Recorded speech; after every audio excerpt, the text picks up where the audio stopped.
Hello everyone, I'm Adam the Fanatic, and welcome to another installment of Nerdy Fanaticism. As some of you are already aware, I'm a fan of Tabletop Simulator and use it to play board games over the internet. And there are a great many mods out there, both paid DLC and fan-made ones ranging all over in quality. But today I want to look at a specific subset of mods, free mods that have been officially put up to promote a game. For this list, which is by no means comprehensive, I have two rules.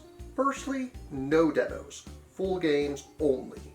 A mod must contain everything that comes in the base game's box to make the list. Promos and expansions are not required, but all the better if they're there. And secondly, the mod must have been put up in some official capacity. It's okay for the dev to have someone else do it for them, but it must have been done at their request. The dev acknowledging and/or thanking the mod maker after the fact does not count. In the interest of full disclosure, I have played 3 of these games with their devs, but none of them have asked me to be on this list. The first game I'm looking at is A.E.G.I.S by Zephyr Workshop.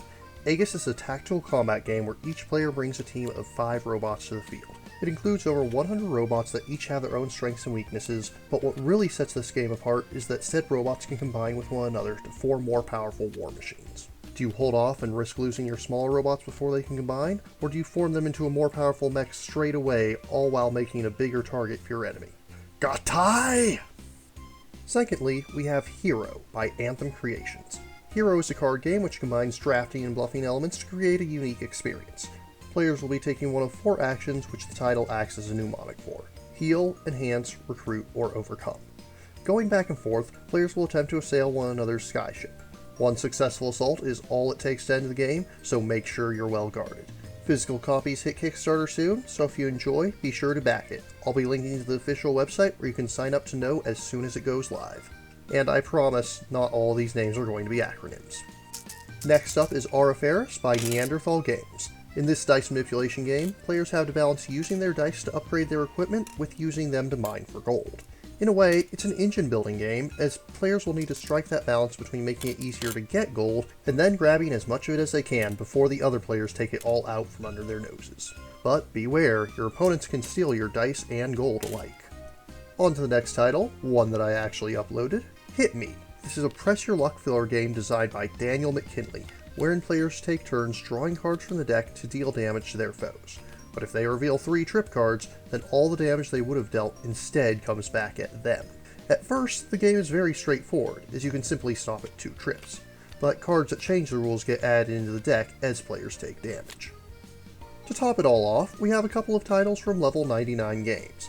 I believe most, if not all of their games are on Tabletop Simulator in this manner, but I don't want this list to be a giant ad for them, so I'll just be looking at the 2 that I have familiarity with.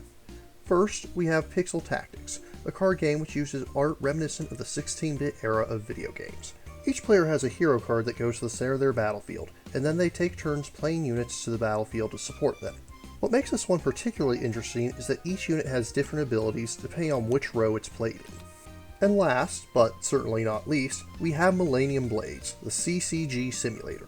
Let me be clear, this is a non-collectible card game meant to simulate collectible card games.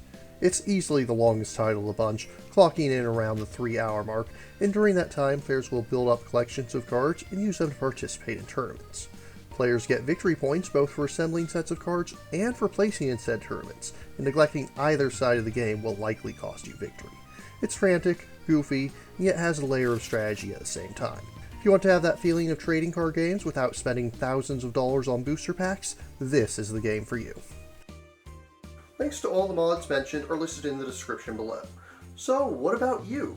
What are some of your favorite Tabletop Simulator mods? And do you know of any other semi-official mods like these? Leave some suggestions in the comments down below, and please remember to like, share, subscribe, and ring that bell. The last couple episodes of Nerdy Fanaticism and last week's review have all been about card games of the sort. And while I love a good turn-based game, it does have me in the mood for something more action-oriented. Come join me next week as I take a look at Xenogunner, a retro-style run-and-gun by Happy Frog Games. Thank you again for watching. I have plenty more to share with you if you're interested. You can click up here above my head to subscribe to my channel. You can click over here on my monitor to see the most recent video that I've worked on. Or if you prefer, You can click up here to open this mysterious vault and see what video that the YouTube algorithm has picked just for you.